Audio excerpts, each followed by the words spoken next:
Okay, I'm back. So now we are going to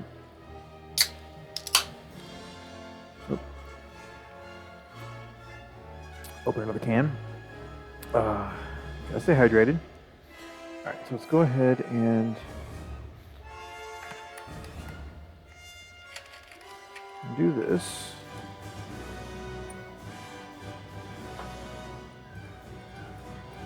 Still a little on the warm side, not too bad though. There. And let this one.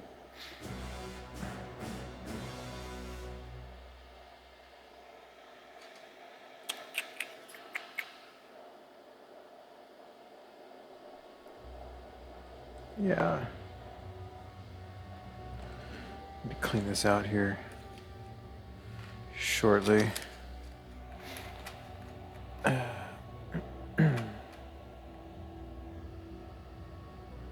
Tighten that up.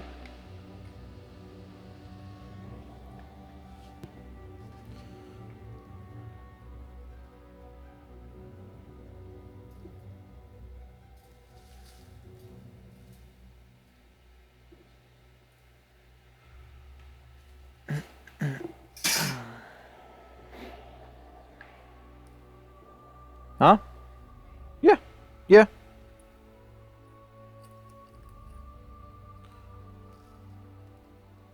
There we go.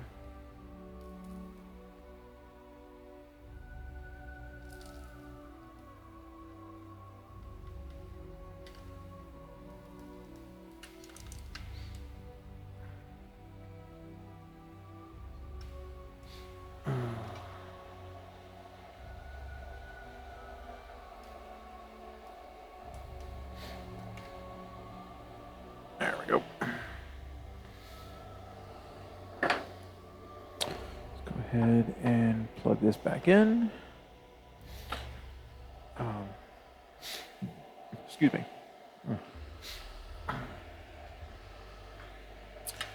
do we have playing right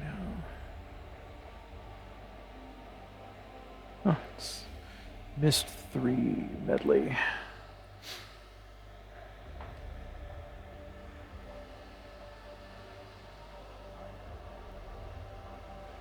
There we go. Cool. All right, so now your tip should be large enough to hit these here. So we'll go ahead and grab those.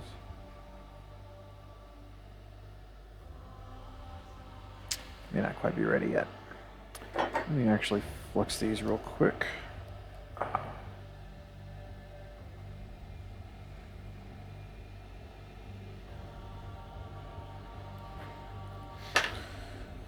And let's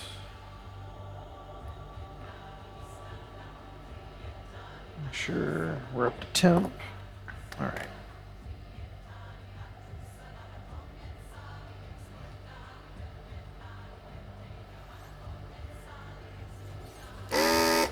Yeah, even this actually isn't quite big enough. Well, I can get some of it at least.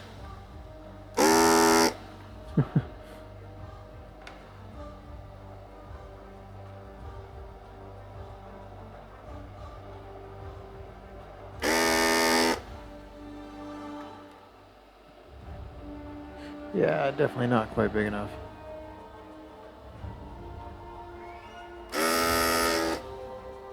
Looks like they put the tab in it and they twisted it? That's strange.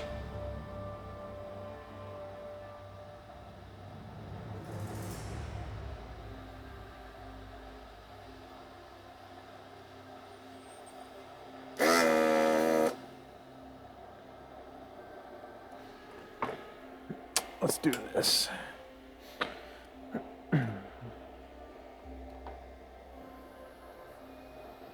Attack this thing from 2 angles.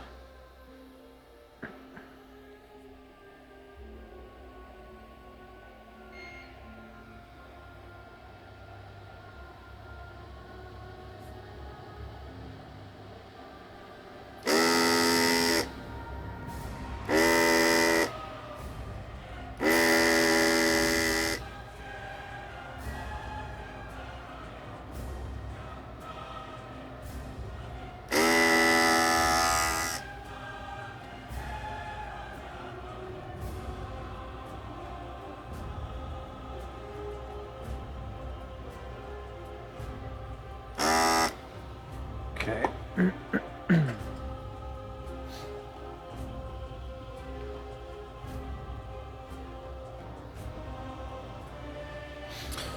And go ahead and pull out the old solder wick. I can find where I put it. Oh. Behind everything. Because of course it is.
Huh.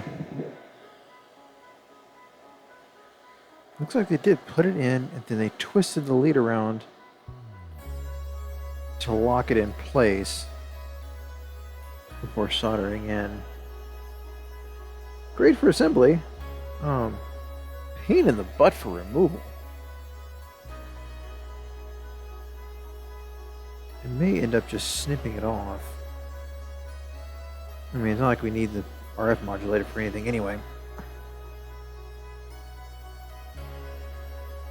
Yeah, that's just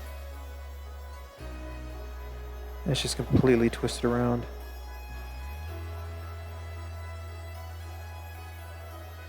Okay, well, there's that then.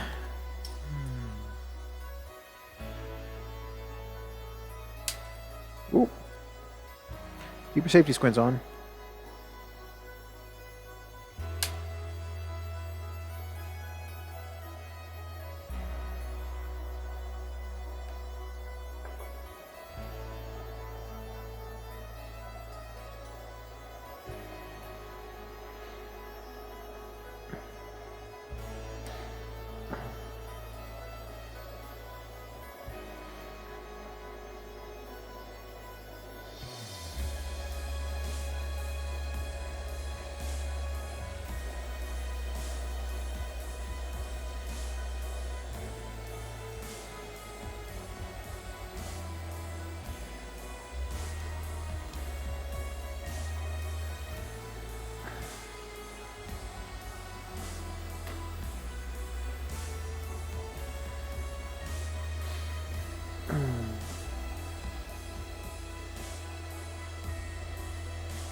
That was not such a great idea.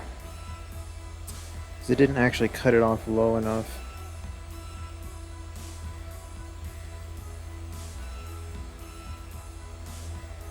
I can't believe they did that.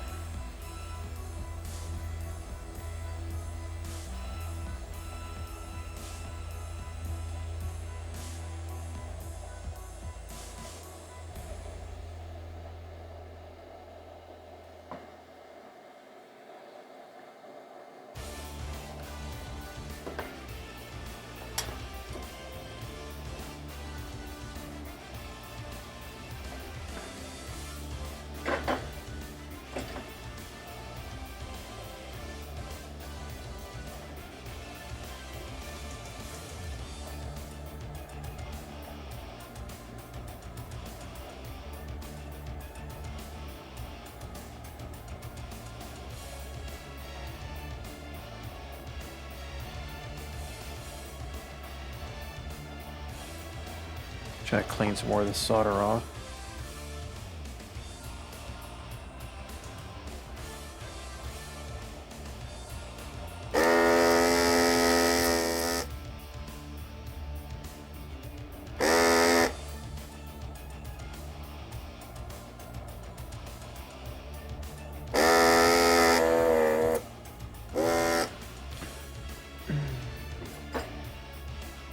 Takes an awful lot of heat because this is a very large ground plane. No, I mean, that's all they're contacting is this ground plane here, so it's not like a huge... I mean, it's a pain to deal with, but... It's not like there's any traces running through it or anything, it's just... a big layer of copper underneath the...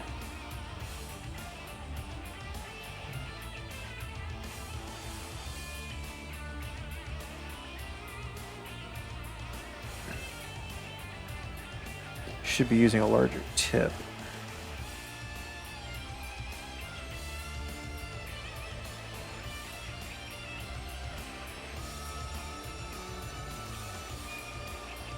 In fact,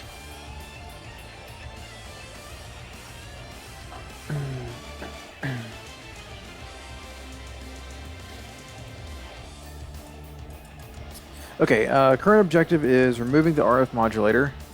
While we're in the middle of removing things. However, what they did is when they put it on, they twisted the tabs to hold the RF modulator in place before they soldered it down, which has made it difficult to remove.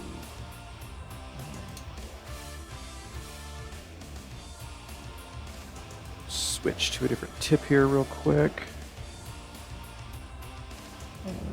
Not that one. This one.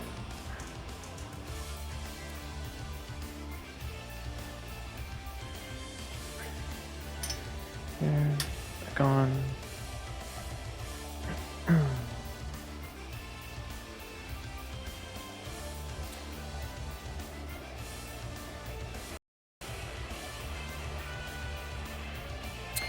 I'm trying to clean up as much of the solder here as I can, so that we can get this removed.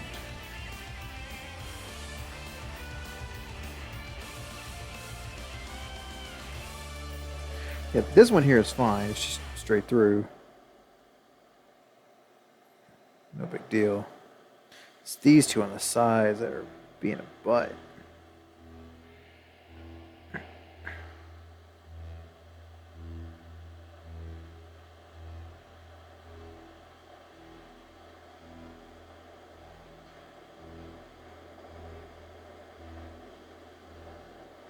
There we go.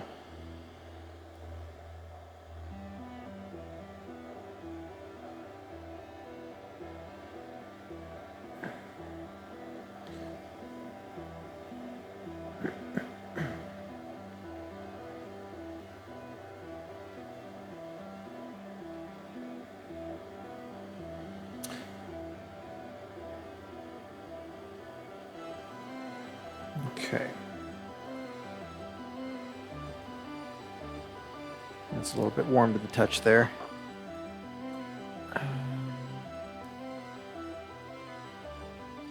Apply a little bit of pressure. Get some of this out.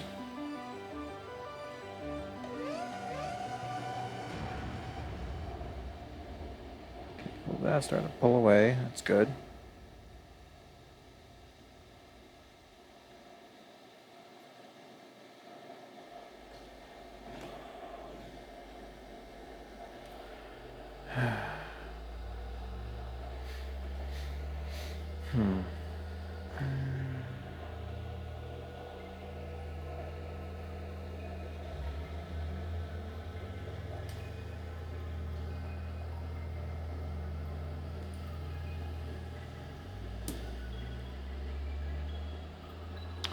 Okay, that didn't work. There we go. Let's do this.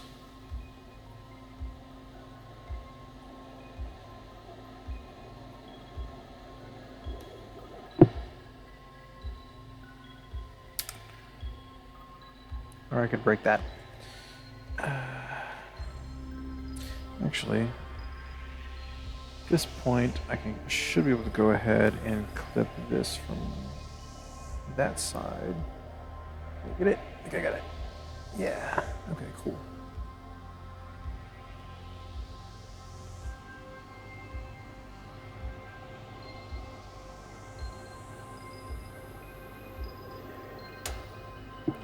Okay.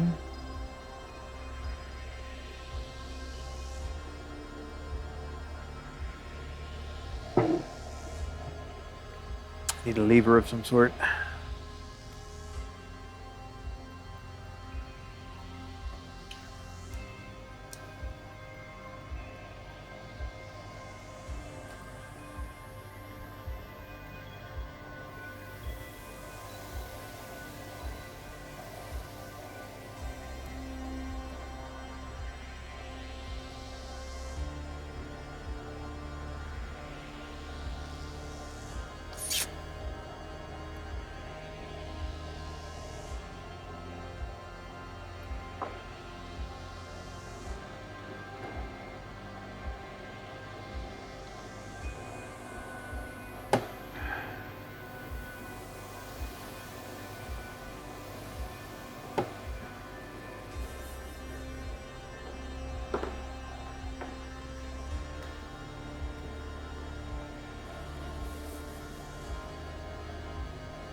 There we go.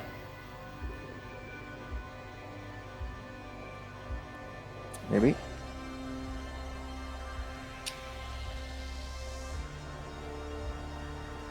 Let's do this.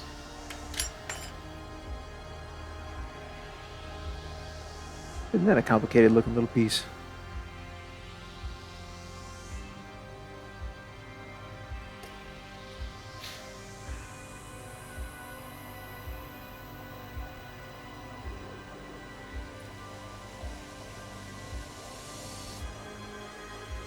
Yeah, Rain knows what I'm doing overall.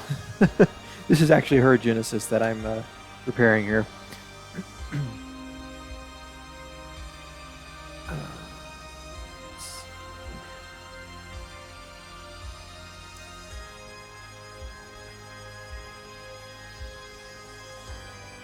Okay, that.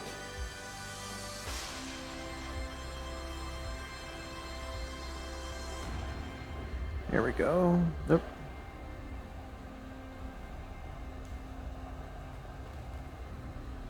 Oops.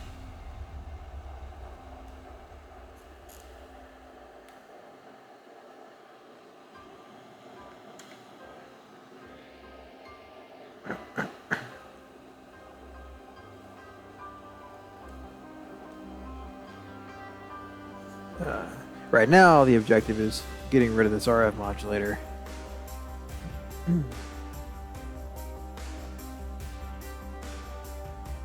Or to put it in terms that gearheads use, it's an RF modulator delete, which I always found funny. Like they do a cat delete if they're, removing their catalytic converter, stuff like that.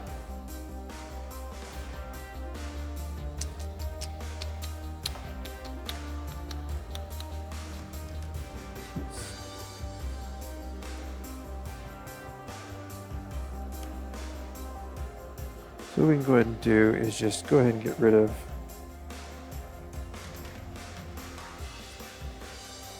this board here.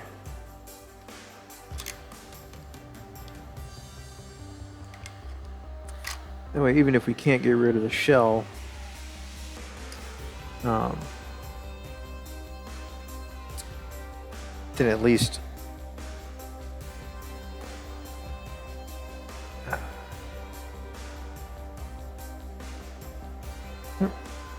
there we go. That's it. There's our RF modulator.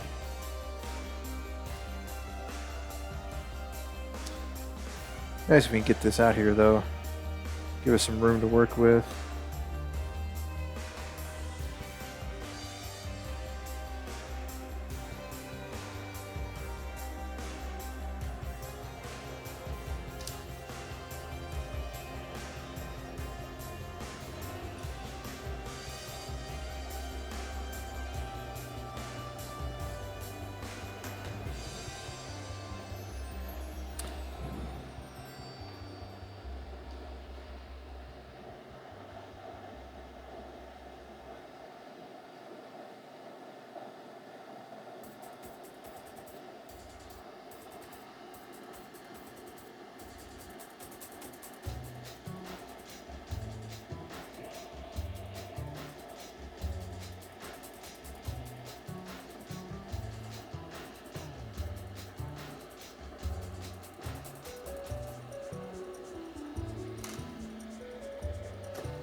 kind of fun that it put all these Jim Guthrie songs back to back, considering I loaded the playlist up first and then hit randomize.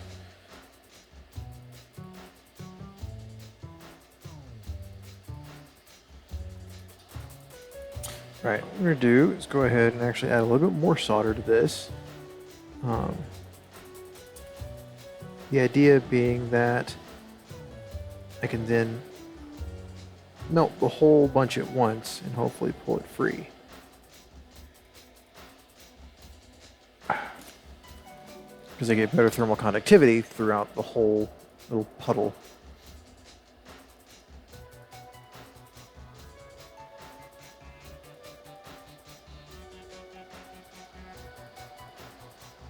Looks like that's working to an extent.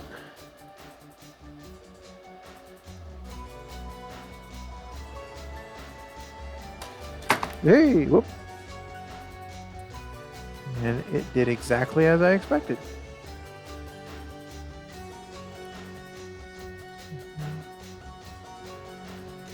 And here it's still being a blight.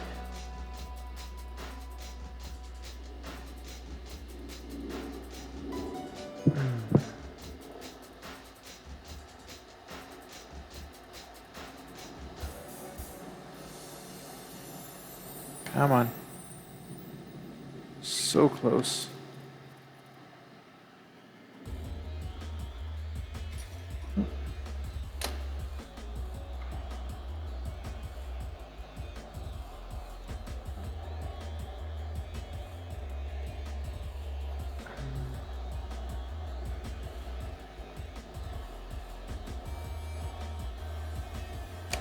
There we go.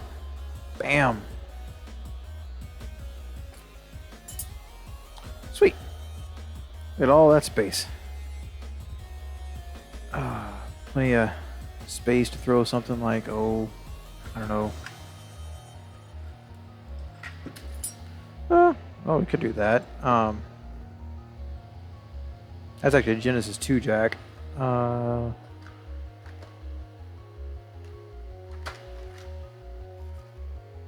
Oh, let's see.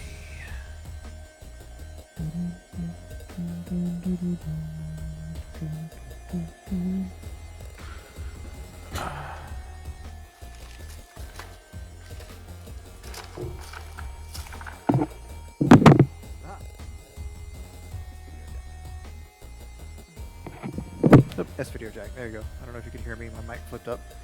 There we go. So yeah. This is going to be later though.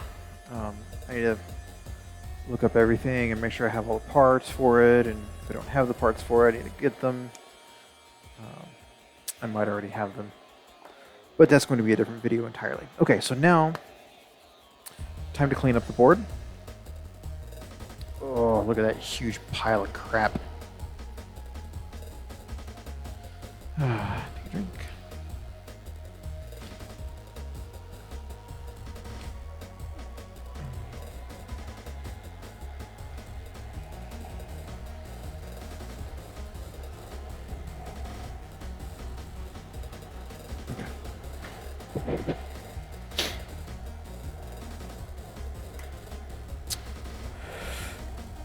Alright, so I'm going to go through, I do need to clean up some of these holes here, because just to make sure I can get the capacitor through them, because some of them are pretty tight coming out. So I just need to make sure that they're all clean and good to go, like that one, this one. Ah, what did I do that for?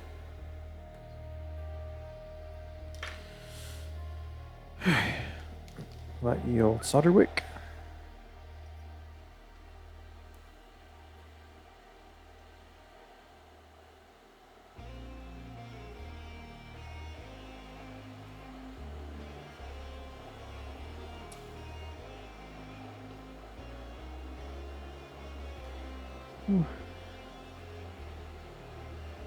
probably switch to the other tip.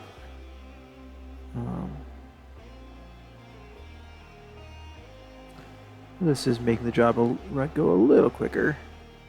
For this anyway. Come on.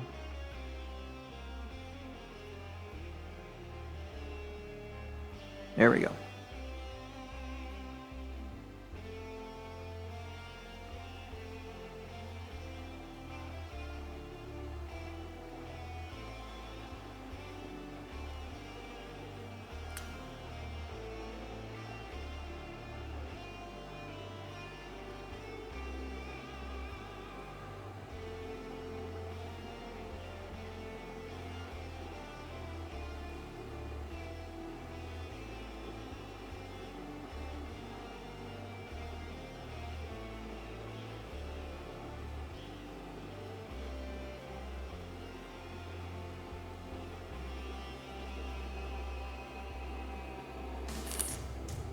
Interesting. A little bit of solder inside the hole there. It's from the leg where the capacitor was kind of stuck on it. But it's in where I can't quite get to it, so, but that's fine. It's not really blocking anything. If anything, it'll actually help hold the capacitor in there when I start inserting them. Oh, looks like it actually didn't come off. Looks like it broke. Whatever. Clean this up while I'm at it.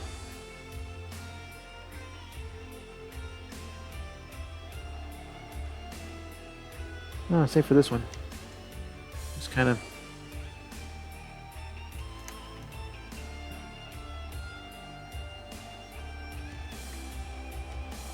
Still can't believe they did that.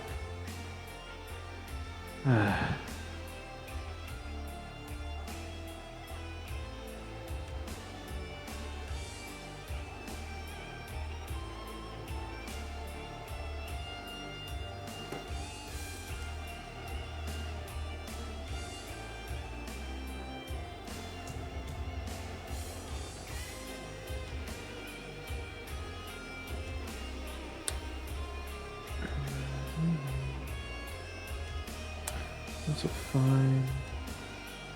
I already did those. These are probably alright. Get them anyway.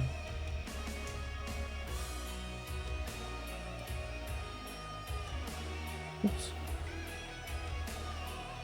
There we go. Oh, this one, yeah.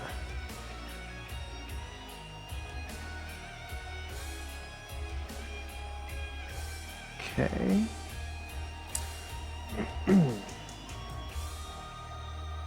This one here.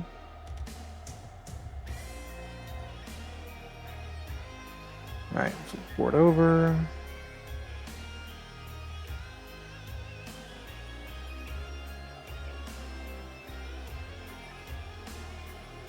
Most of these are going to be fine. I'm just going to hit the ones that look a little natty.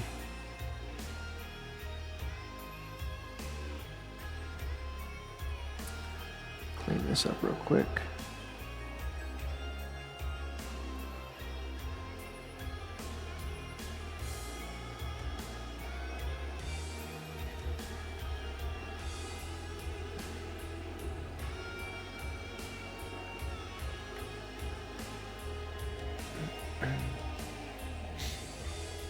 Hello.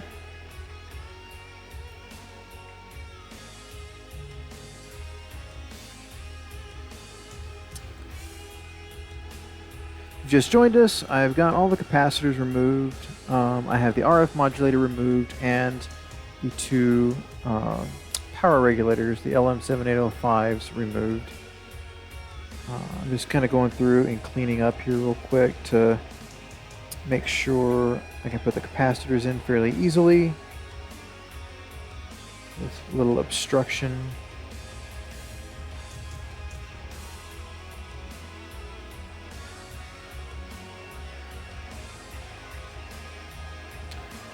And one's probably going to be a little bit of a pain, but I can work with it. Okay. Oh, alrighty.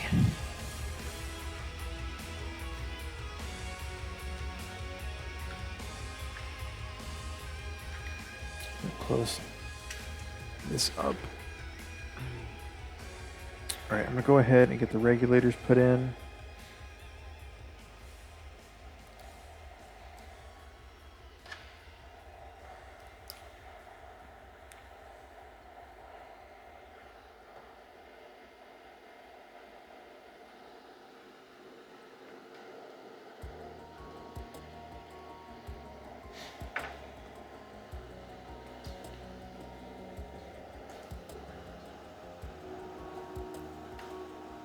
Yeah, they just fit in right there. I mean, they're literal drop-in replacements for the 7805s. Except they're switching regulators, like most modern... I'm going to switch tips back again.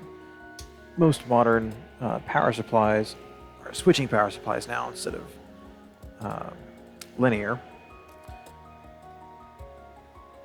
Meaning they provide power by essentially turning the voltage on and off very quickly, and then filtering that output.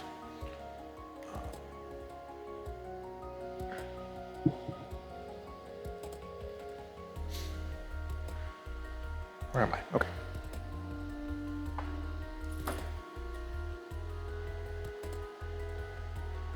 Oh, helps if I turn the iron on.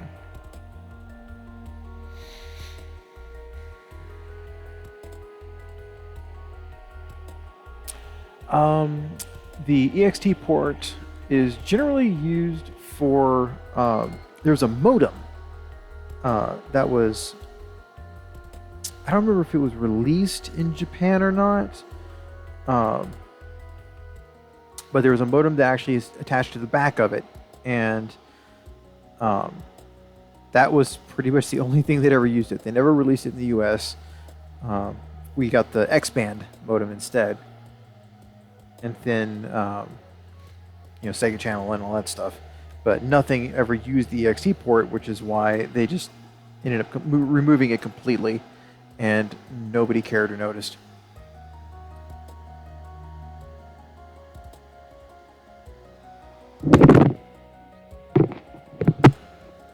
Hey, Robin, basically this is, it's an old Sega Genesis, as the title of the stream says, and I've removed all of the capacitors, these little cylindrical bits that are in pretty much every electronic device. These being 20 some odd years old, they may still technically work, but they do not work up to spec or anywhere close to spec even, and they allow a lot of things like power ripple to pass through, and it can have mild damage to some other components. Overall, it really just it makes the system look bad and really not run as well. You'll get noise in audio, you'll get noise in the video signal. Replacing the capacitors generally, it helps the system last a bit longer. It cleans it up, makes it run like new. Pretty much everything else on the board doesn't really degrade like that over time. It's the electrolytic capacitors, those will degrade over time. And replacing them literally just brings it completely up to like new status. It may have been running when I got it, I don't know. However, usually if there's one that isn't running, that's actually the first thing we do. We replace all the capacitors, and 9.5 or so times out of 10, that actually fixes it. A lot of Sega, the old Sega systems have problems like that. The Genesis, the Sega Game Gear especially, is a huge one that just, it will just stop working over time. Almost every single one of them will do that. And the fix is replace the capacitors. You do that, it'll turn right on and they'll run like new. Okay, so I got that one in. Let's go ahead and solder it down.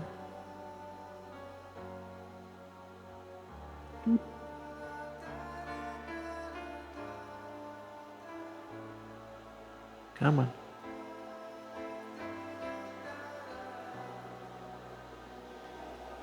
All right. One regulator in.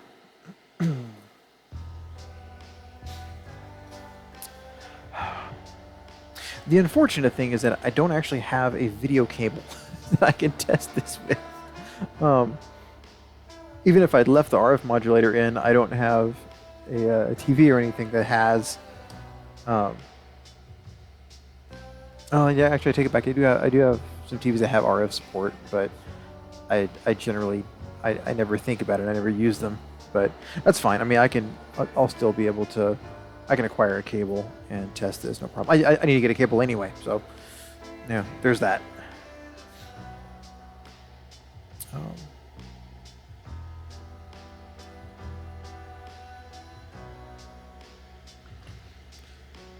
little bit on here, so get this in,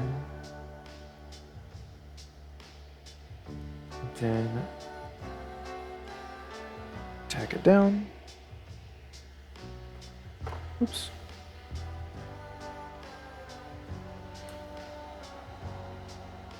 Maybe one.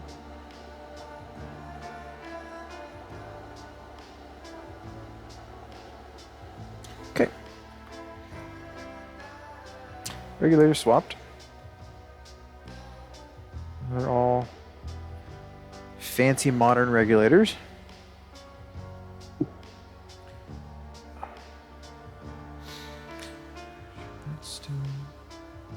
Still good. Okay, so now we need to look up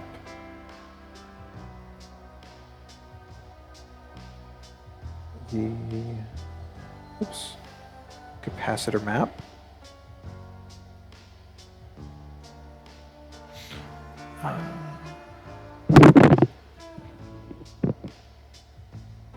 Keep doing that. Where's the...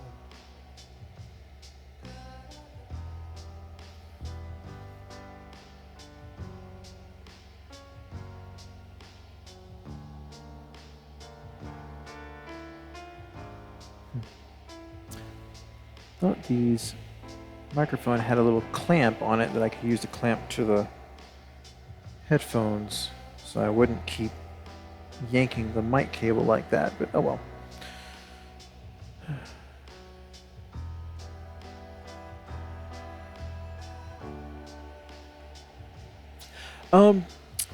I've been doing this. This is actually, believe it or not, the first Sega Genesis that I've done. I've been doing the Sega Game Gears for almost a year now, and I've done other consoles. I did a PC Engine, which is the Japanese version of the TurboGrafx 16 that was released here, and I mean it's kind of a you know, if you can do one, you can pretty much do them all. So it's the same process for a lot of things. You just have to know, okay, be able to recognize that you need to replace all of these. I get a kit from a site called console5.com. They provide basically all these capacitors that you see here in a little baggie, and I just go through them, you know, sort them out. They have a website that lists what capacitors go where, and I just follow that, and I put them all in, and that's pretty much how it goes.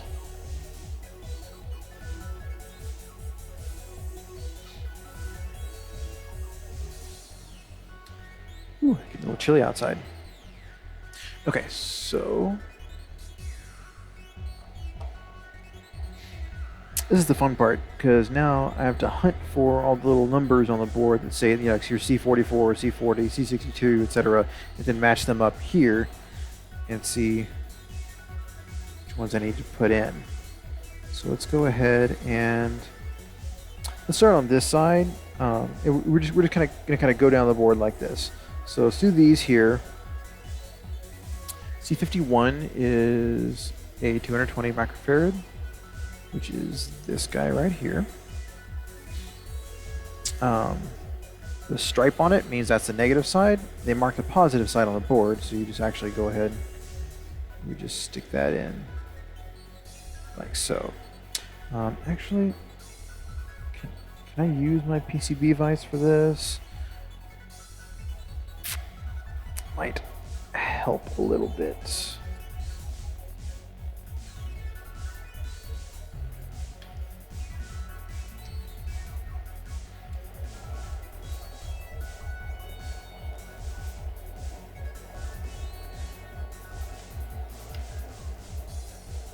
There we go. Perfect fit. All right. So what I'm going to be doing is I will insert the capacitor in on this side, and then I'll be soldering it up on this side. So what we're probably doing is I'll probably go ahead and insert a whole bunch of them, and then solder them up all at once. So that one goes there. Oh. Now let's see. C55 is 10 microfarad.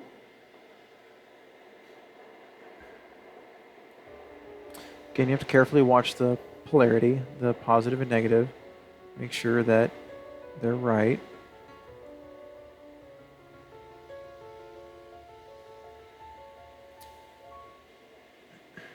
C57 and C49. C57 is a 10, C49 is 100, so C57 is another 10 microfarad.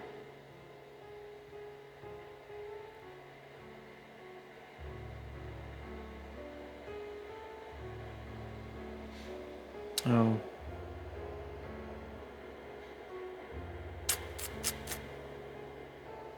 This just got a little complicated.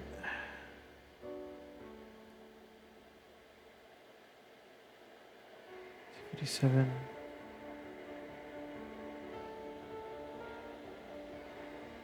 Okay, C49 is this one. C52 is this one. Let me make sure I got that right.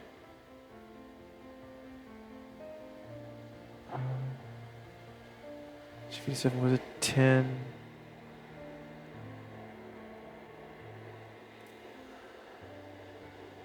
Okay.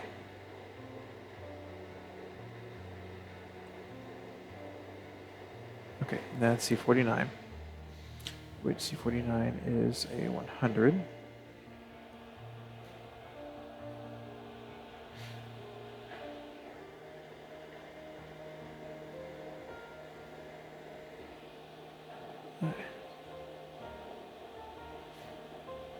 Yeah, they actually it's kind of strange. So some will have the same components but slightly different layouts. I mean, there are some revisions that are completely different, and you have to get they have a whole separate kit for those. But this one, so I'm looking at specifically the map for this particular revision that shows where everything goes, because I really didn't want to feel like, tracking it and marking it all down as I went. That makes the process a whole lot longer, and why do that if somebody else has already done it for you? So, excuse me. So C52. Make sure that's okay. C52 is another 100.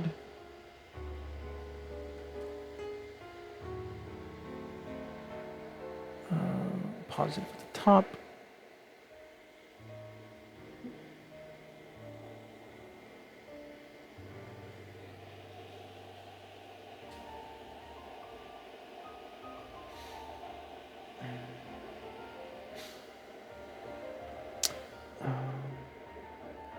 C58 is a 1 microfarad for these guys.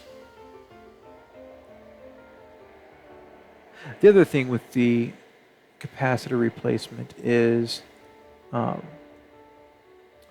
also replacing them with generally high quality modern capacitors that have the potential to last even longer than the original ones did.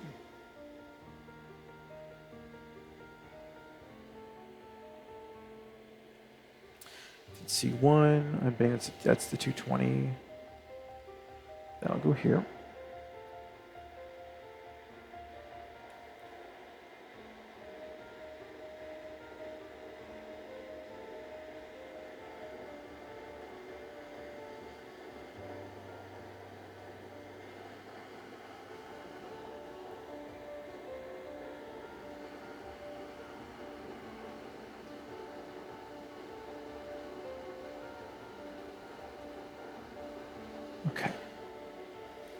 All right, I'm gonna go ahead and solder this bunch in.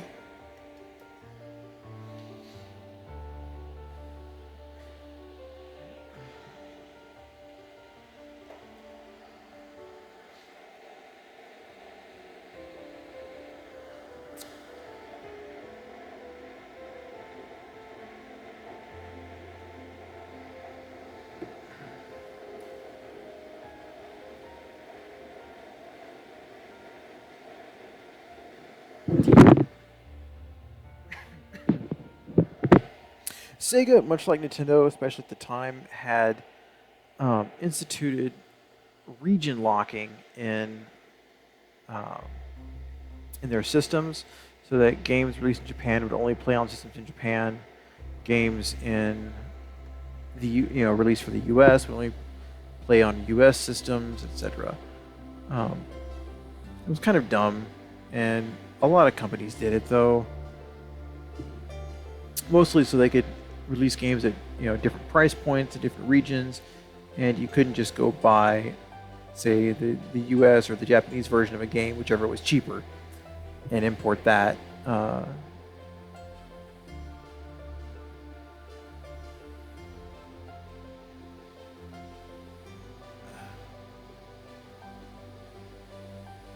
So yeah.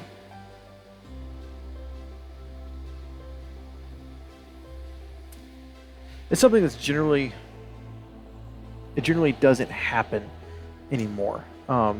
Game companies, they just release one version of a game, or if they do have multiple versions, they're not really region locked.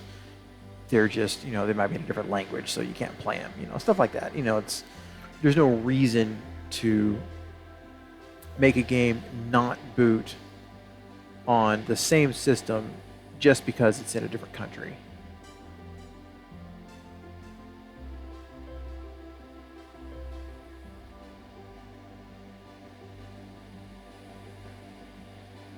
People found ways around it anyway. They always did. People always do. Since, they're basically the exact same systems. It's just it's usually a very simple modification to the console that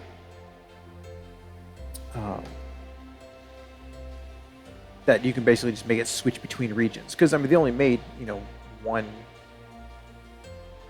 actual bit of hardware, and they just had a slight configuration for each one. It's not quite like a PS2 mod. That's a little bit different. The PS2 mod has built-in copy protection on the disc that checks to make sure that it's not a copy, because regular CD burners and CD readers or DVD burners, etc., can't actually read and write the bits on the PlayStation discs that the PlayStation actually looks for in order to boot. So that's where that is. Same goes for the Saturn. The Saturn had a special section of the disc that the system checked at first, and if it wasn't there, then it didn't boot. And normal disk drives are unable to boot that. Another thing that Sega did for the region locking, aside from the modifications to the motherboard, was also they made it so that they made the cartridges different shaped, just ever so slightly different shapes, and so they wouldn't fit into the system itself. The pins are the same, and the fixes, actually, there's a couple of tabs on the shell, that on the case itself, that you can just snip off, and that will allow the carts to fit in and out. It doesn't matter what region it's from. Basically, the copy protection and whatnot on these old systems were nowhere near as sophisticated as they had on the PS2 and PS1 and other consoles. So, because people, there weren't too many people like me, essentially, that could just take it apart, solder some stuff on there real quick, put a switch in there, do some things, and make it go with relatively little effort on our parts. Okay, so that's all soldered in. You can see there are all the little wires sticking up like a porcupine. double check. Clarity real quick, make sure I didn't screw anything up. That's fine, that's fine. It's good, good, good, good. Okay, good. So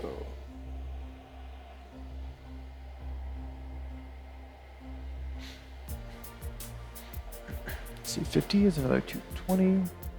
C53 is a 100. So 220. Positive is here.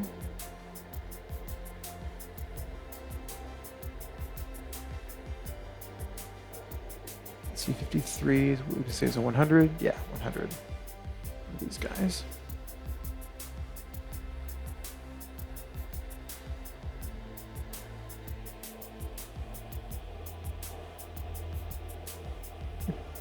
That's okay. Whoop. 62.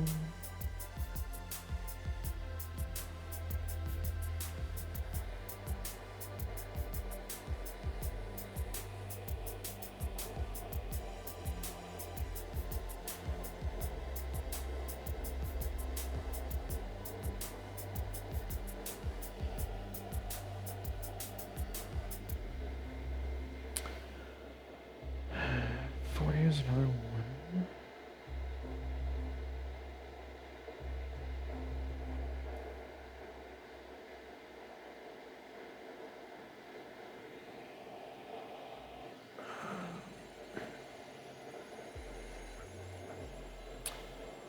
Four.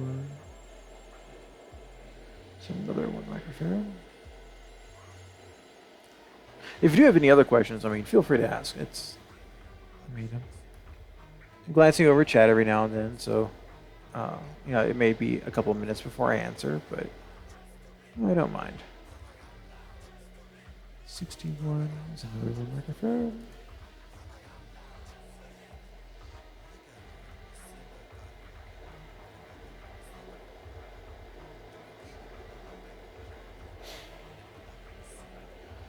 Then 42. It should be the last one of these capacitors. 41 is a 10. Is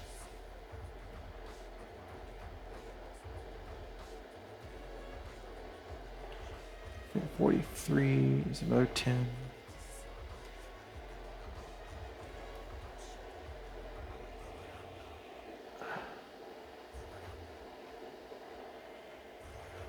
Okay.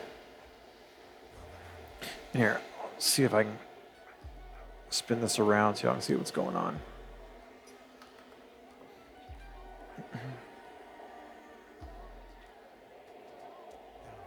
Somewhat, anyway. It'll be much better once I get my the clamp for my camera arm.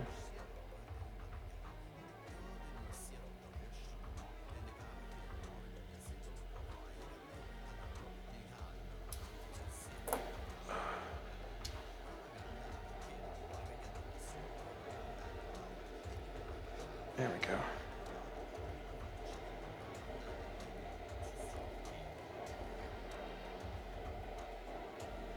Oh, my table's uneven. That's what it is. All right. Let's go ahead and let's do this one.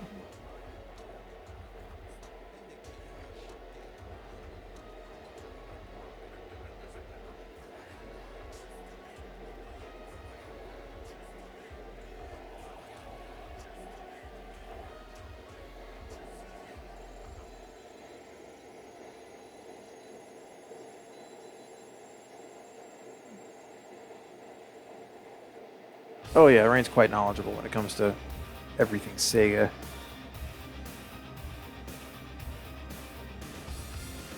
And a lot of these mods she's researched even more in depth than I have.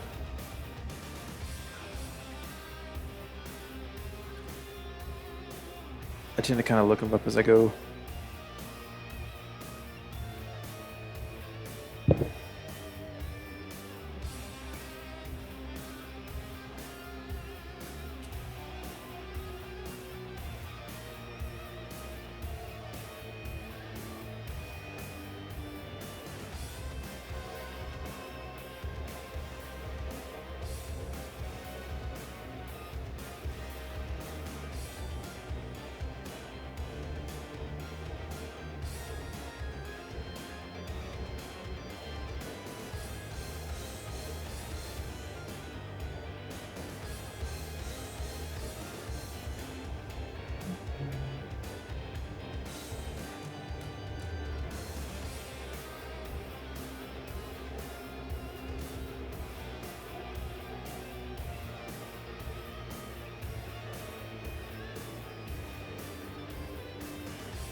All right, so there's that.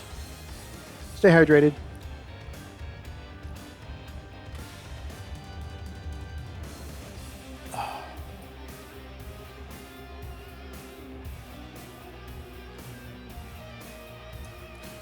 Okay, so flip board around. Make sure I've got everything. Okay, everything's soldered down.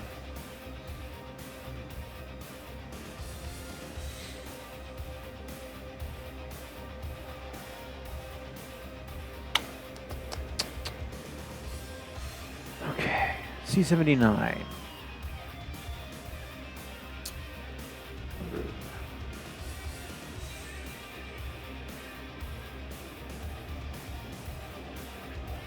Yeah, once you get into stuff like this, it's kind of a paint by numbers kind of deal. It's just you go through all the locations are labeled on the board with their C numbers, and you just match them up.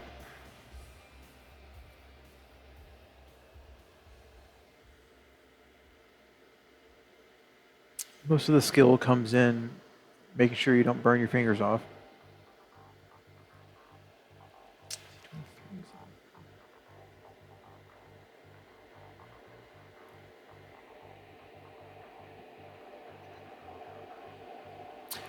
It is possible to do that. Usually, though, and that's part of the it's something you learn as you go. Heat will damage a circuit board if you leave it there for too long. So you just have to. You're only touching the circuit board for a brief moment with the soldering iron. It's basically just enough to melt the solder. Make sure it's attached to the pads and to the part that you're soldering onto, and then you remove it, and you have the heat applied for as short a period of time as you can. But it does, it really does take quite a bit of work to really damage it. Like if I sat there and poked the thing with the soldering iron, it might mar the surface, but there wouldn't really be any damage in most cases. Most of the trouble is actually when we're doing the desoldering, when I'm removing all these in the first place. That's where the danger is, because if there's heat on one of these little these pads for too long, the bond to the circuit board itself can weaken, and if I start pulling away and the solder solidifies, it can actually lift that right up off the board. And if there's one of these little traces attached to it, it can pull that trace up with it. So that's where you just have to be careful. And it's I won't say I've never done it before. It's something that I've definitely I've definitely damaged some circuit boards doing this, but you pretty much everybody does when you're learning. It's something you learn as you go, and the cool thing is that in a lot of cases, even if you do damage it, you can still repair it. You can find where that trace goes, and then solder a little wire from from that to over here or something, wherever. I didn't actually follow anything, but you can basically find out where it goes and then rerun a wire to replace that trace if you need to. On boards like this, it's very simple because it's just a dual-sided board. There's only stuff on the front and on the back. On a lot of more modern circuit boards, they'll have several layers with traces on the inner layers even. So, you normally don't have to worry about damaging those traces, but those traces may attach to components that through one of these holes. So if you were to pull out there's a little metal tube basically in each one of these holes, and if you were to accidentally pull that tube out, you have likely broken the connection to one of the other layers inside. But like I said, those are like all the newer stuff has that. These don't have to worry about that. If I do damage it in any way, it's annoying, but it's fairly easily replaced or repaired.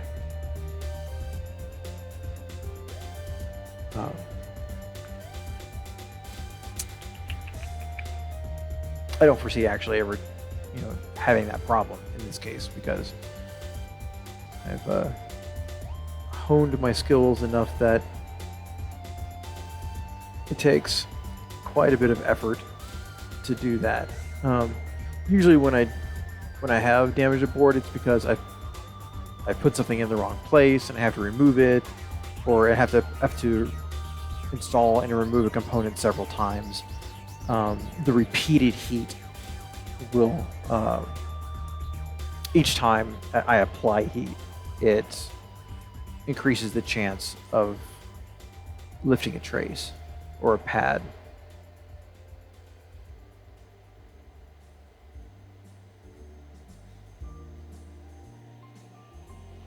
Yeah, basically, it's just and it's really the best way to learn. Is to just do it. The first system that I ever did was a Sega Game Gear, and I was just like, you know what? Okay, cool. Let's do this. And I got had all the tools and whatnot, and I just did it.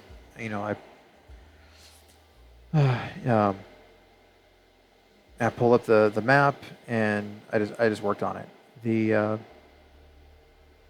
I tried other projects before that, small things, but and each one, each one would be a little cleaner than the previous one. Each one would have a little less trouble than I did on the one before, and it just comes with practice.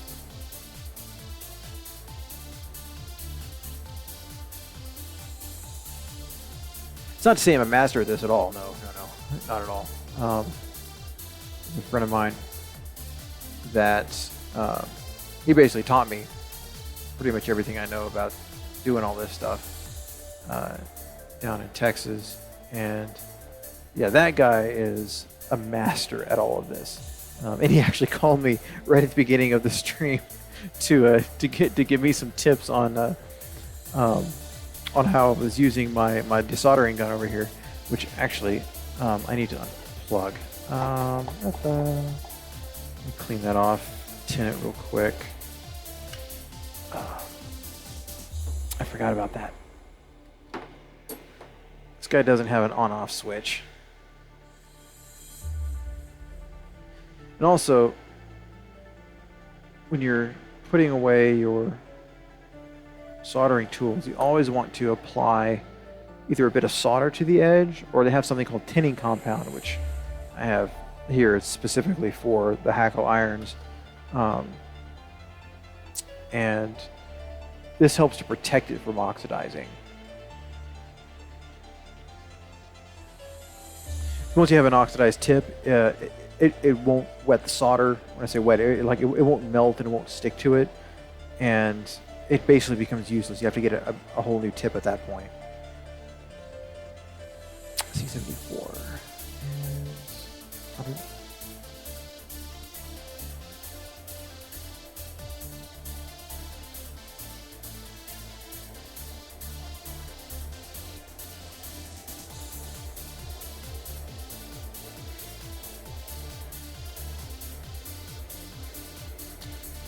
C59. 47.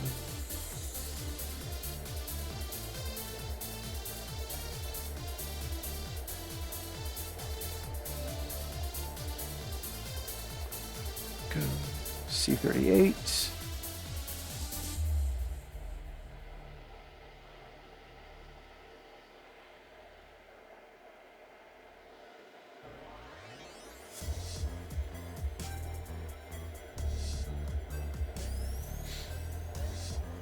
You'd think there'd be some order to the numbering on these, but there really isn't. It's just kind of, it seems almost random. I mean, like here's, C59, C38, C32, C31, C86, what the, and the, the values, you know, aren't, I mean, they're not in any particular order either. So it's not like this range is, you know, 100 microfarad or this range is 47 microfarad. They're just kind of all over the place. Oh, you're welcome. Excuse me. It's kind of why I do this, honestly. To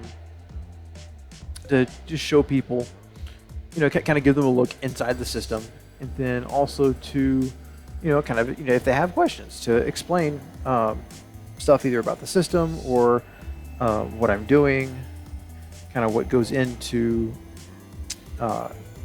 somewhat of like manufacturing and or repairing these systems.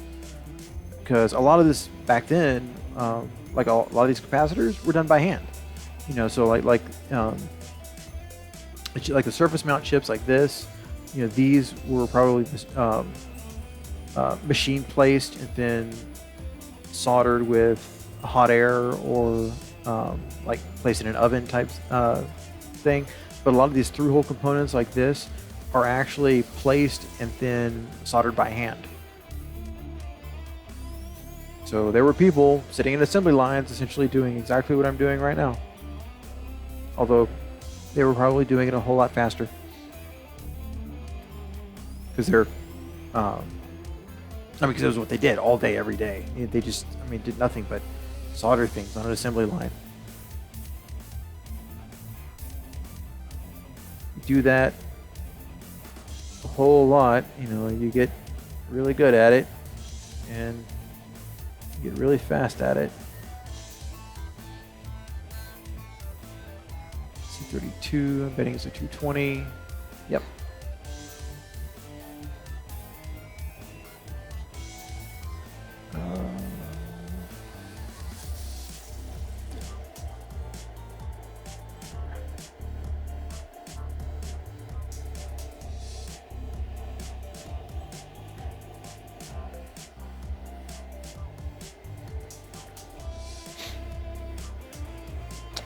C86 should be another, oh, it's 100 microfarad. Okay, cool.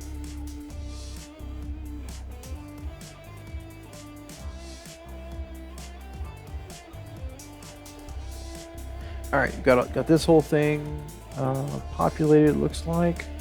Go ahead and get it soldered up.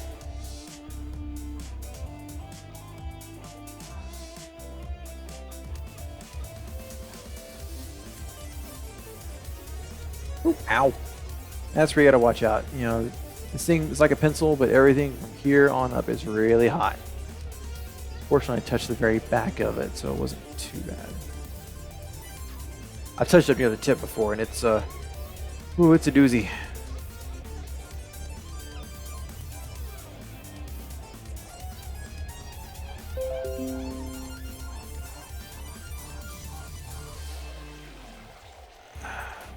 Why are my system sounds playing?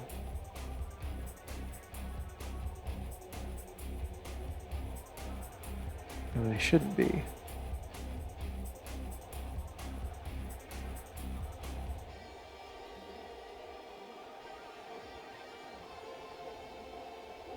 Oh, oh well.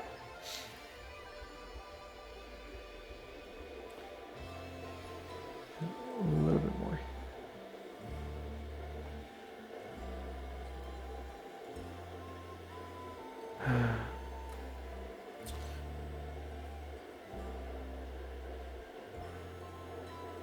For those who watched me remove all the capacitors and saw me complain about how all the leads were at an angle and it was a pain to remove, this is actually basically why. It's because the holes don't actually line up, you know, exactly with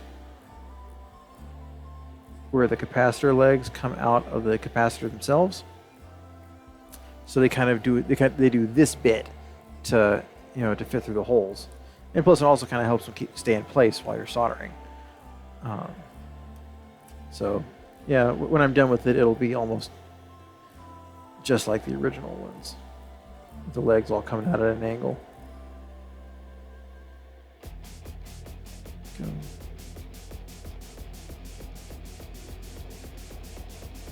Oh no, Sonic is dying.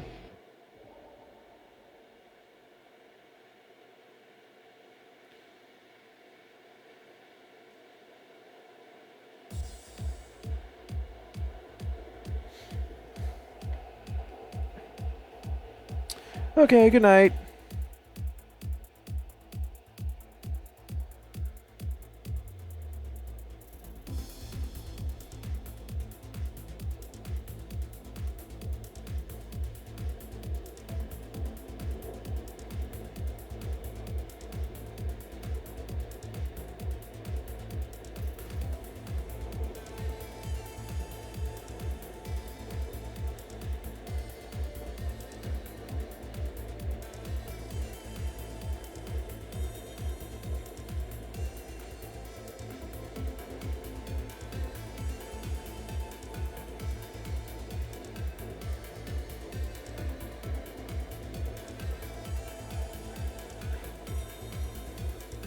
Oh, I think I have one fall out.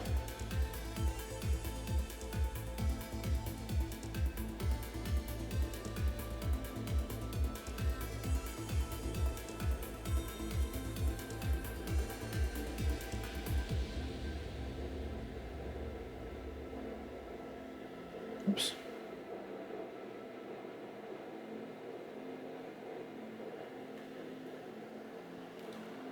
Let's make sure that one's not.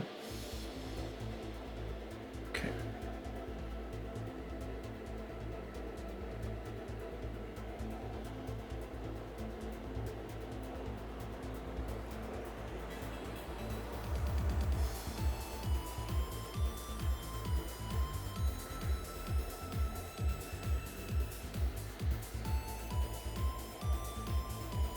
Oh, I think there were a few that I missed. C63. No, C63 and C86 I put in place, I thought. Oh, no, that's C24. I thought I did C63 at least, though. Let me finish these up, and I'll look.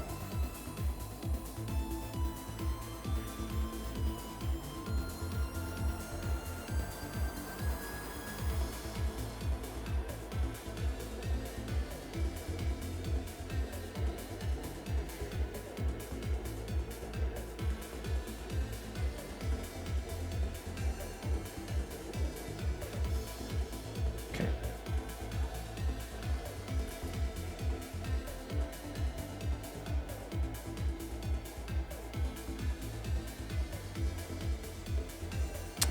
$47 microfarad.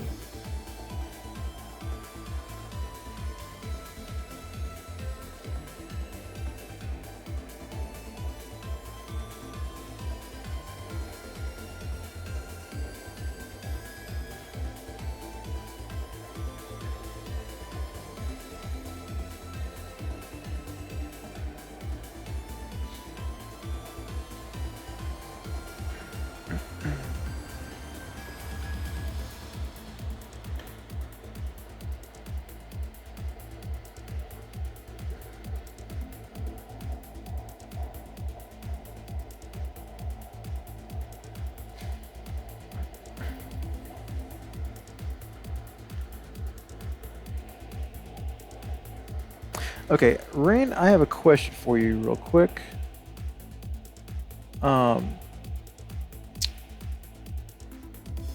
So power supply. Normally, it's the Genesis one takes a center negative, the center negative 9-volt power supply. What I can do to further increase efficiency a little bit, I can go and swap the polarity when I solder this back in to make it a center positive, and then I can go ahead and send along a 12-volt power supply that'll fit it, which these regulators have no issues with whatsoever, and it's a whole lot easier to replace. And also that way, if we wanted to, I believe there's a mod. There was one at least that my friend and I were looking at to basically run both this and the Sega CD off of one power supply. We would basically have to use a higher end power supply for that. So I don't know. I mean, think on it. If you want me to do it, I can go ahead and do that as well, or I can just leave it stock. and you can just, and you can use the stock power supply. There's no problem with that.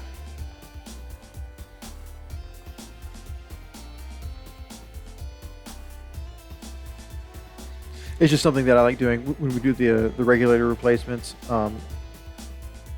because just everything runs so much more efficiently. I like using more modern power supplies, which are harder to find in 9 volt. Usually you can find them in 12 volt really easily.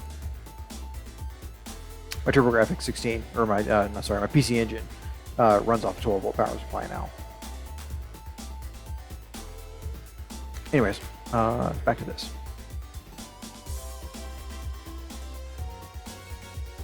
Okay, so I just solder that one in. C24, that was the other one. 100 microfarad. Almost at 100 microfarads.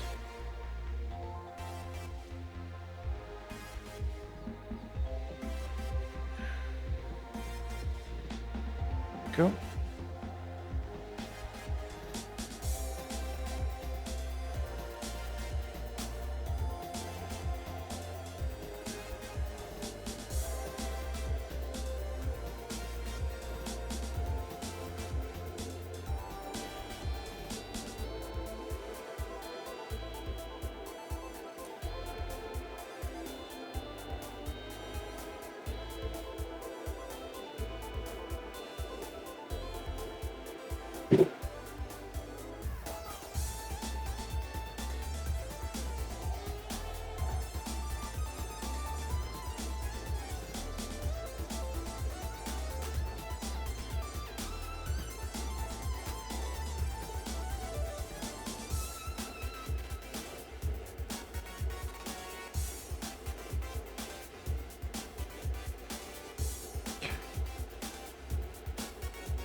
All right, we'll go ahead and clip all of these off.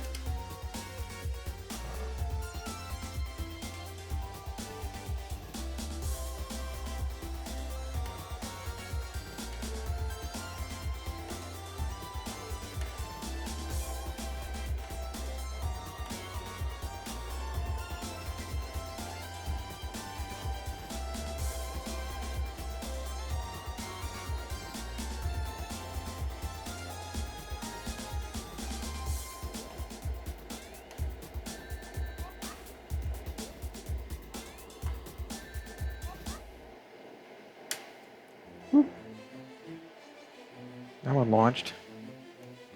Where are your safety squints?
Oops. There we go.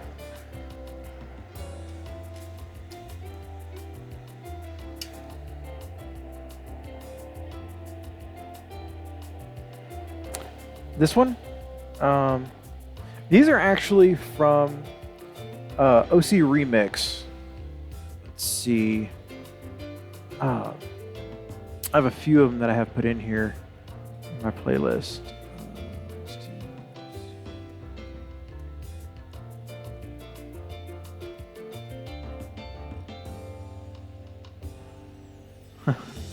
Yeah.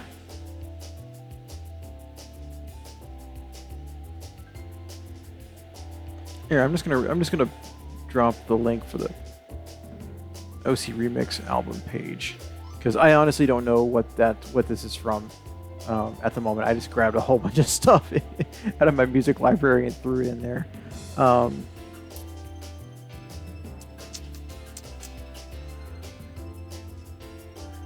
This is,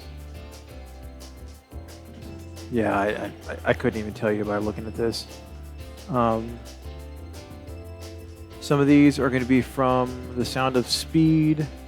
Some of these are going to be from, oh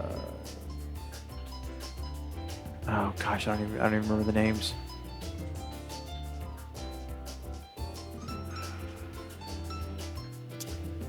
Let's see. But yeah, I mean, just page through that link. There's a whole bunch of them. Holy crap! There's a whole bunch more that I didn't even know about. I used to keep up with those E-Remix, but I haven't in ages.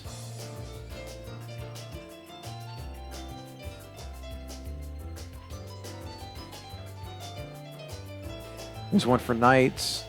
There's at least one Mega Man.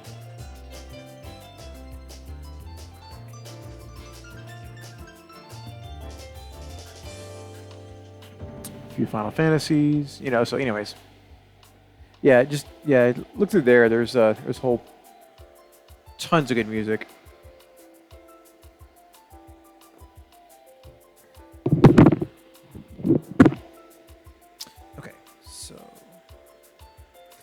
I'm going to go ahead and adjust the placement.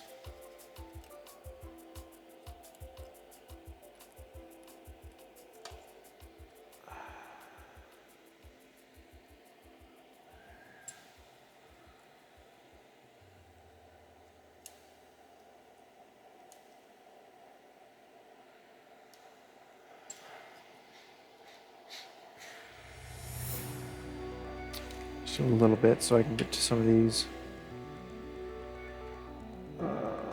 Oh, it's going to make it difficult.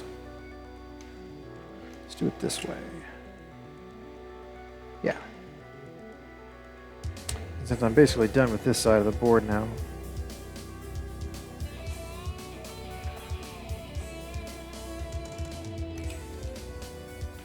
Oops.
Get all of these, make sure I'm not missing any.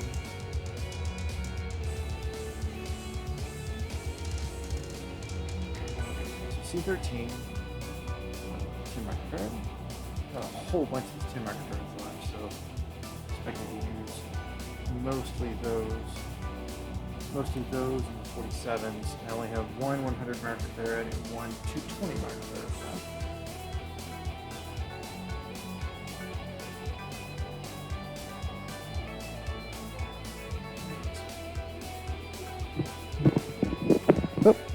My microphone flipped on me and didn't notice. So like I was saying, I don't know if you could hear me or not.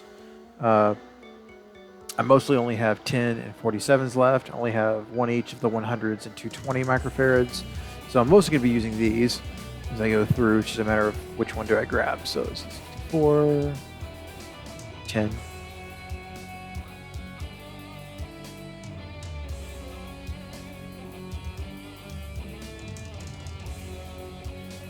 At 72. It's another 10.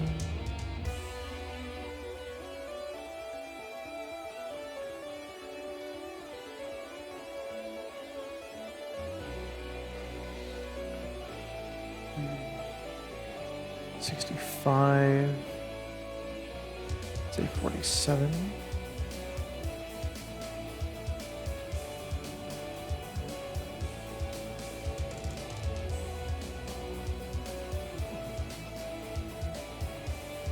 C5 is another 10. C71, I didn't see that one.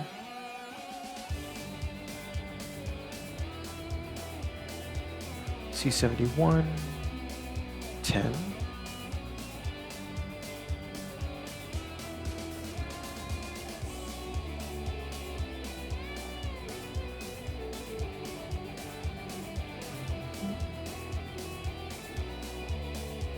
Greetings, person that just joined. I've got the majority of the capacitors already replaced.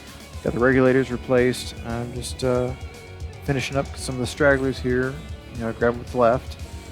Let's see. C111, 47 microfarad.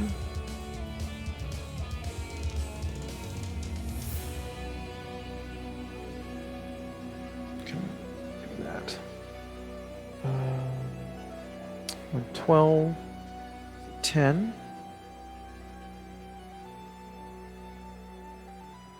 Always check your polarity.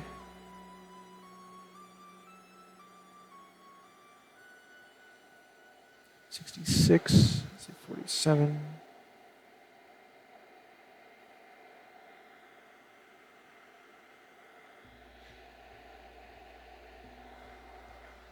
$68, another 47.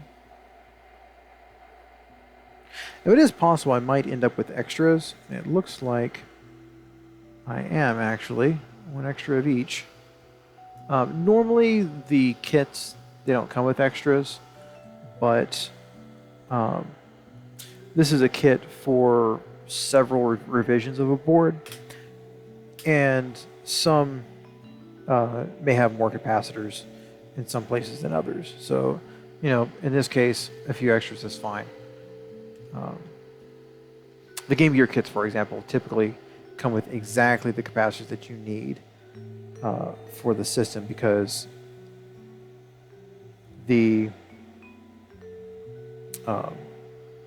difference between some revisions is very, very minimal. It only differs in layout, not in any kind of component count, really, when it comes to the capacitors, at least. Then the other ones are wildly different, so they need a whole new set. But hey, I've got spares. That's great. I love having spares in case I need them for other things. Alrighty, so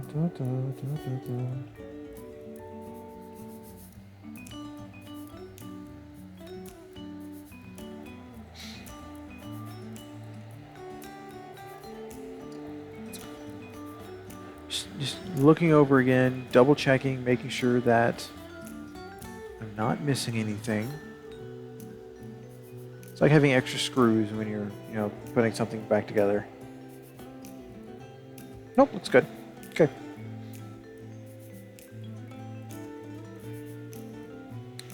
Let's go ahead and put that up. And we'll solder it in.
careful not to push some of these out.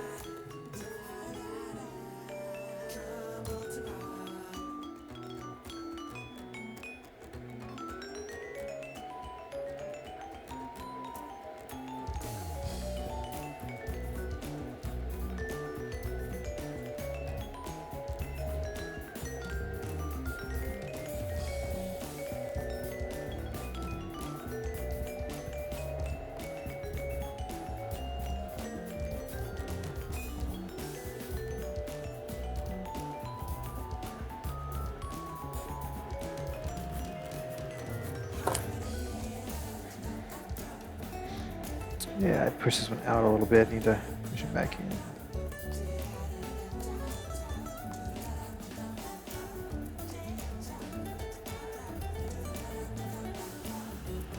There we go.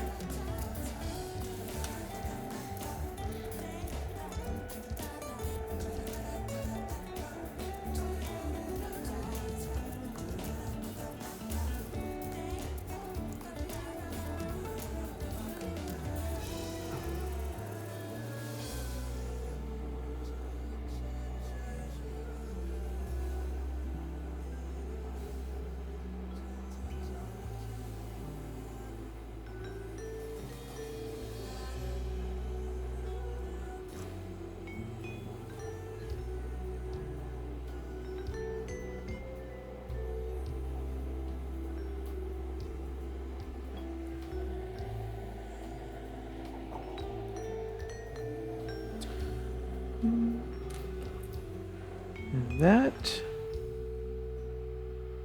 should be it. I'll touch up a few of them here.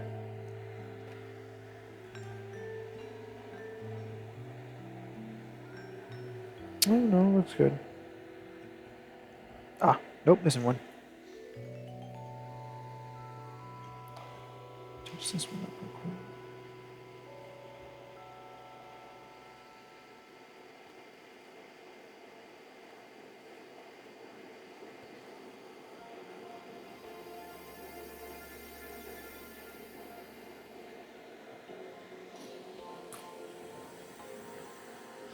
There we go. Go and clip these off.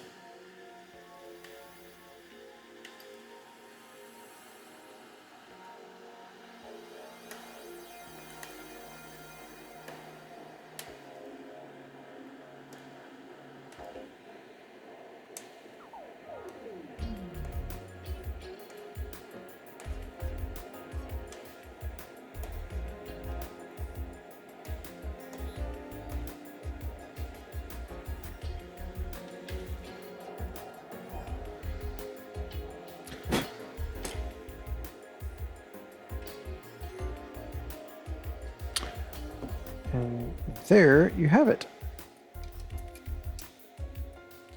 All new capacitors.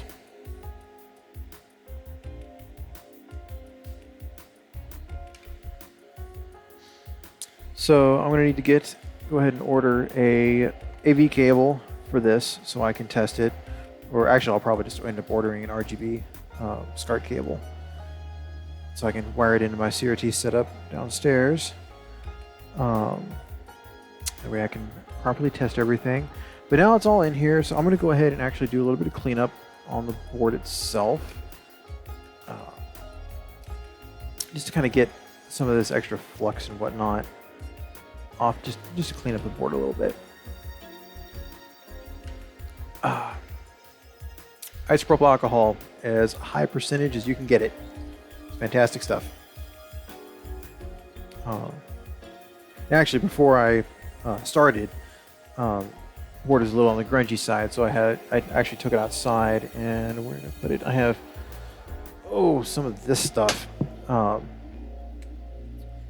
It's tape head cleaner for like VCRs and whatnot.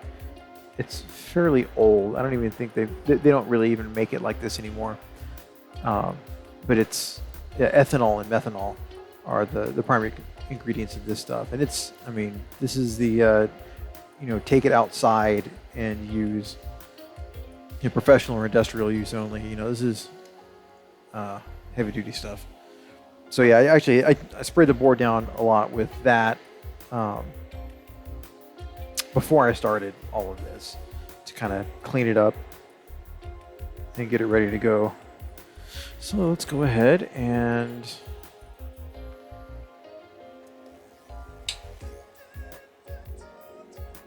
let's go ahead and get rid of some of this gunk.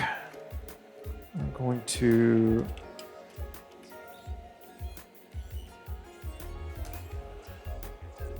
do it like this so we can kind of flip the board one way or the other. Oh.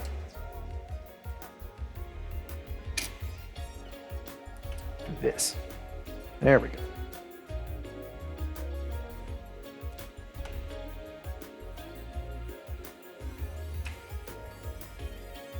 Don't really care about the top side too much. The top side of it's not so bad. So it's mostly the bottom where we've been doing all our soldering that we need to make sure we clean up.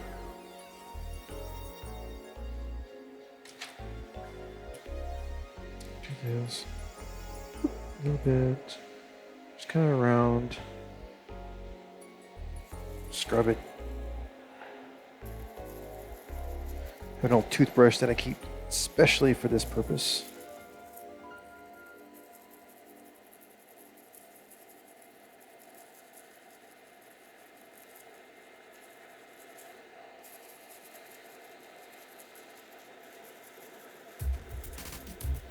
You can see kind of a little bit this orangish looking bit around where I've soldered. That's the flux. Alcohol gets that right up.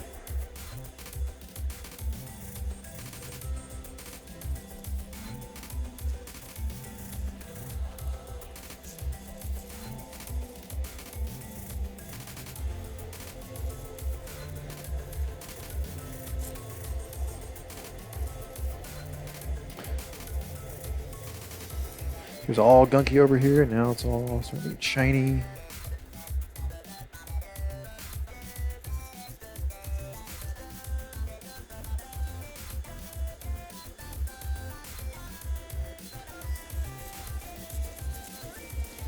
Catch is, this being alcohol, it does evaporate quickly, so you have to work quickly.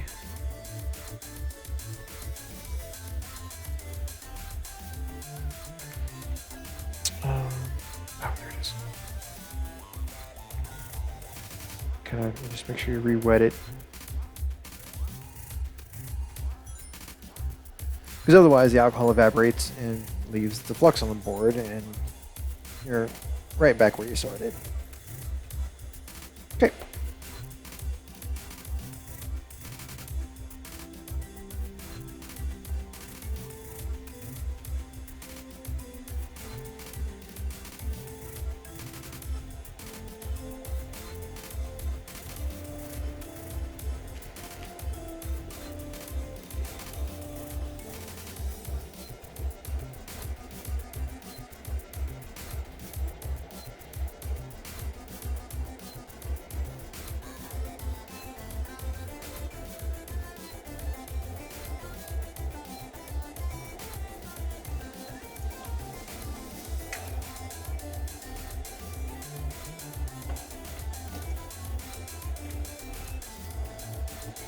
Kind of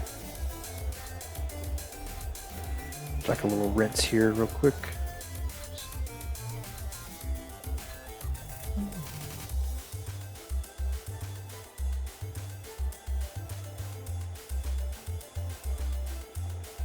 There we go.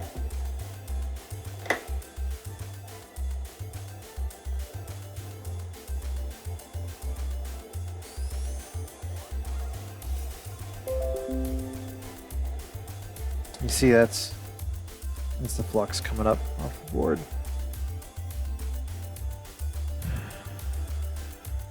Some of the fluxes a lot of these Chinese companies use now, you're supposed to clean it off. Like the flux I use is, no clean flux, which means it's safe to leave on the board. But there are some fluxes that are not safe. There are some acid-based fluxes. Those are not safe. You have to clean those up. but usually a typical rosin flux is relatively safe.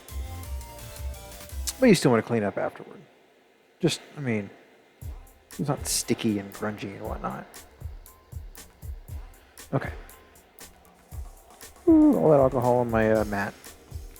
Don't mind it so much. Okay.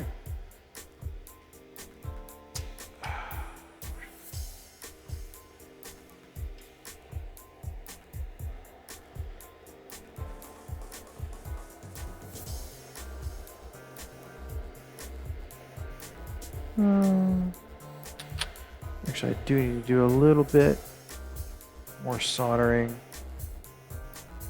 up here.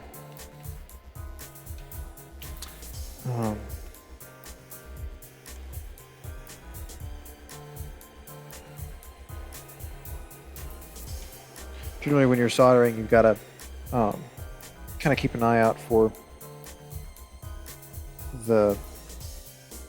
if you have pads that are on the top and bottom. It looks like in this case I have a few that I do, and like up here, it's just really not. It's really not soldered to that top pad. It's soldered to it on the bottom, but not on the top. So I'm gonna go ahead and same here too. I'm gonna go ahead and go over these on top. Yeah, looks like quite a few actually. The ones over here look fine.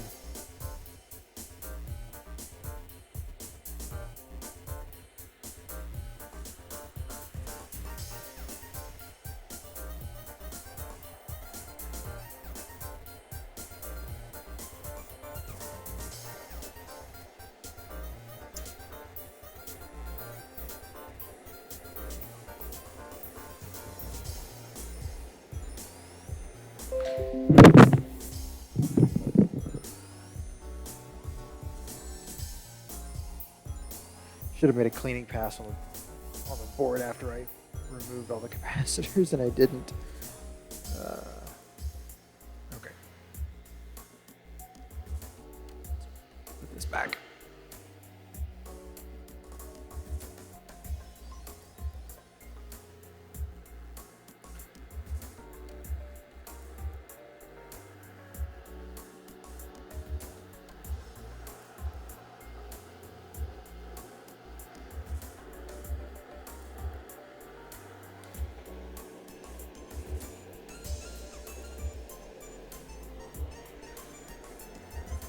Sorry, I'm trying to keep my head out of shots as much as possible.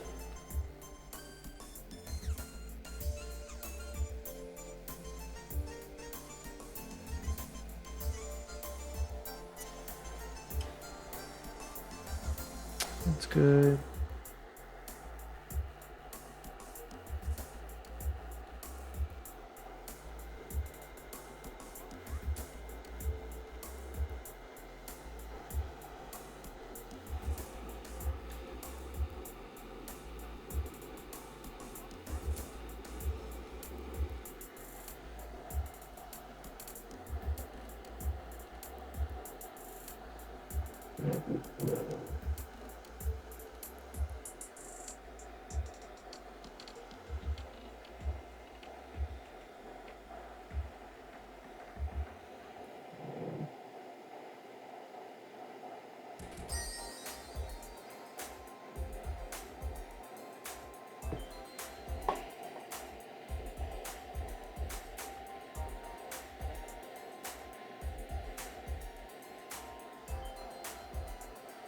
Interesting. It's a Sonic mix, but it's using effects from the Columns game.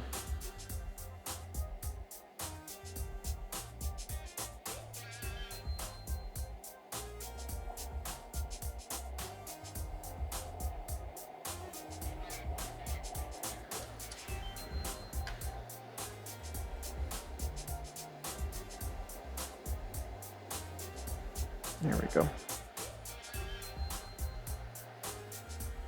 All right.